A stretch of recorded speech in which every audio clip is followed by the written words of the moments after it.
Hey everyone, big thanks to LitRPG Reads and Paul Bello, fine fellow, for sending this awesome article our way. It really got me thinking about how festivals can add so much to a D&D campaign. Just the other week, in our game, we had this festival dedicated to the god of luck.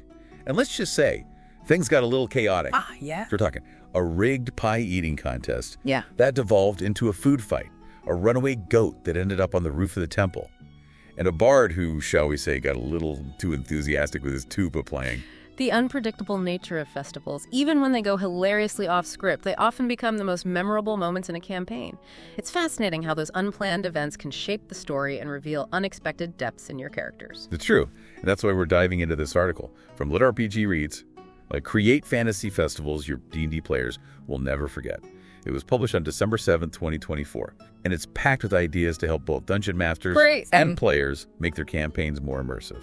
And the article makes a brilliant point. It says that adding festivals to your world is like sprinkling glitter on your imaginary world.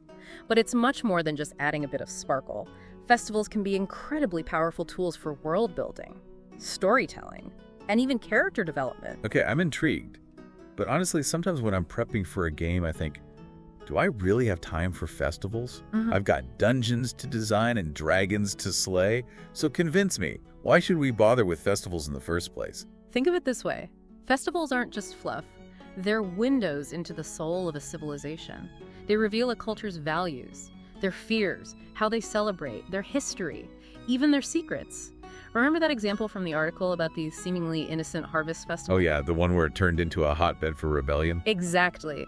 A shadowy figure used the joyous atmosphere to spread dissent, turning a celebration into a catalyst for political upheaval. It shows how a well-crafted festival can be so much more than just a party. It can be a pivotal moment in your campaign. That's such a good point. It's almost like layering this whole other level of intrigue and tension onto something that, on the surface, seems lighthearted and fun.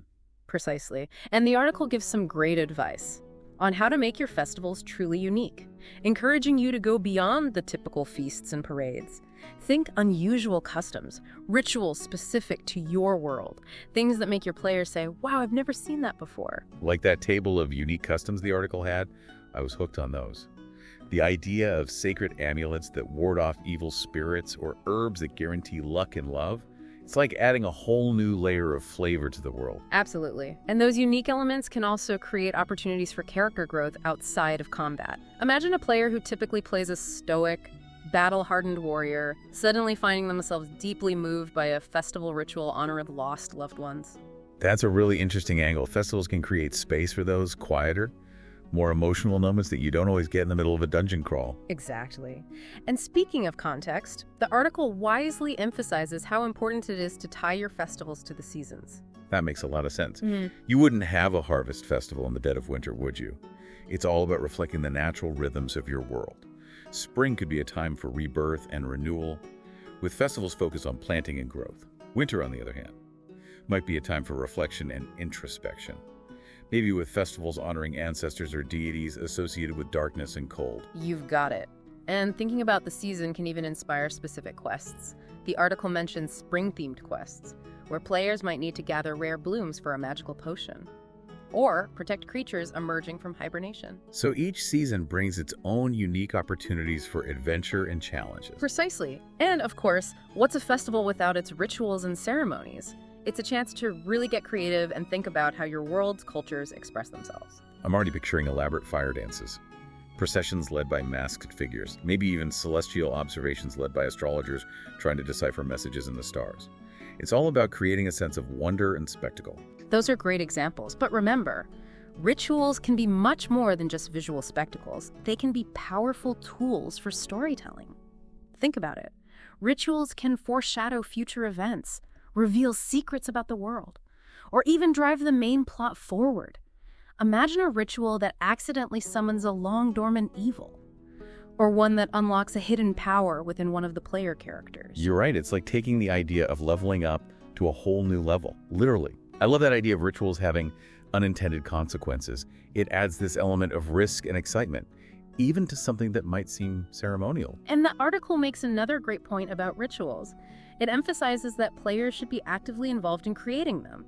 Maybe they work with an NPC to design a ceremony to honor a fallen comrade, or to appease a local deity. That personal touch makes the festival even more meaningful for the players. It's all about making them feel like they're shaping the world, not just reacting to it. I hadn't thought about that before. Right. And speaking of shaking things up, let's not forget that not all festivals have to be happy-go-lucky celebrations. Oh, you mean like that time our party's rogue tried to pickpocket the king during the Grand Ball? Right. Let's just say the royal guards weren't too amused. Exactly. Things can get a little dicey, especially when you introduce hidden agendas.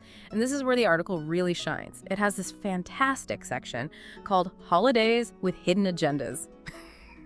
And it's a goldmine of ideas for turning a seemingly innocent festival into a hotbed of intrigue and danger. You could have stolen deeds at a royal gala, a smuggling ring operating under the cover of a bustling merchant's fair. It's like a whole campaign arc just waiting to happen. So as a dungeon master, how do you pull that off without making it too obvious? I want to create suspense and intrigue, not just hit my players over the head with, hey, there's a conspiracy afoot. Subtlety is key. Think about dropping little hints. An overheard conversation, a shady-looking character lurking in the shadows, a rumor of something valuable going missing. You want to pique the player's curiosity and let them piece together the clues. Like breadcrumbs leading them down a path of adventure.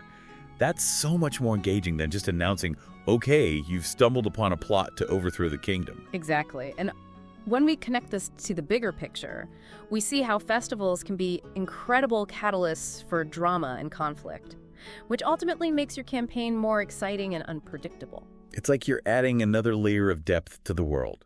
But it's not just about external conflict, is it? The article also talks about how festivals can tie into player backstories, making the experience more personal and meaningful. Absolutely. Imagine a character whose family is renowned for brewing a special type of ale that's only served during a specific festival. Suddenly, their personal history is directly intertwined with the events of the game.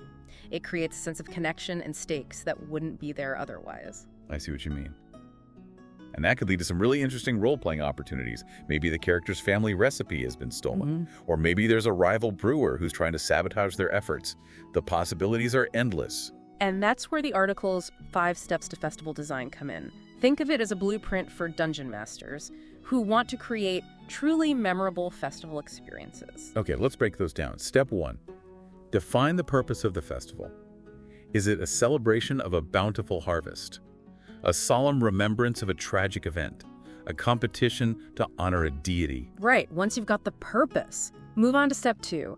Come up with activities that bring that purpose to life. Games, competitions, performances, rituals, whatever fits the theme and tone of the festival. And don't forget step 3. Populate your festival with interesting NPCs that could be quest givers, merchants, entertainers, or just colorful characters who add to the atmosphere. Absolutely. And then you've got step 4, weaving in those plot hooks. Is there a mystery to solve? A villainous scheme to uncover. A chance encounter that leads to a whole new adventure. Festivals are rife with possibilities. And finally, step 5. Tie it all together. Make sure your festival feels like an organic part of your world, not just a random event that happens out of the blue. Exactly. And remember, it's crucial to tailor your festival to the style of your campaign. A lighthearted, whimsical campaign might call for a festival filled with laughter and joy, while a darker, more serious campaign might feature a more somber celebration, with undercurrents of tension and danger. It's all about matching the tone and feel to create a cohesive experience for your players. But, it's not just about creating a fun or exciting event. The article also mentions that festivals can be a really effective way to enhance world building. You're absolutely right. Think about it. Festivals can reveal so much about a culture's religious beliefs, political tensions, economic structures, even their culinary traditions. It's all right there woven into the fabric of the celebration. So it's not just about having fun. It's about making the world feel more real, more lived in. Festivals become these little microcosms of your world, reflecting its complexities and nuances. It's like you're giving players a chance to really experience the culture firsthand, not just read about it in a lore book. It's so much more immersive.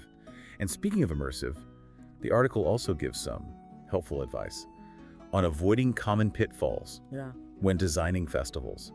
Things like relying on clichés or falling into stereotypes. It's a good reminder to let your creativity run wild. I think that's a crucial point. Don't be afraid to break away from the expected tropes. Let your festivals reflect the unique spirit and quirks of your world. Remember, this is your chance to showcase your imagination and create something truly memorable. So true. And, After reading this article and discussing all these ideas, I feel like I have a whole new toolkit for creating dynamic and engaging festivals. And a huge thanks again to Paul Bello, fine fellow, for writing such a thought-provoking piece. It certainly has. I'm already itching to get back to my campaign and start brainstorming some festival ideas. Me too. And you know what? I'm curious to hear what our listeners are thinking. If your character had a hometown, what kind of unique festival tradition would it have? Would it be something quirky and fun? Or something solemn and deeply meaningful? Leave your answers in the comments below. We'd love to hear your ideas. I can't wait to see what they come up with. Until next time.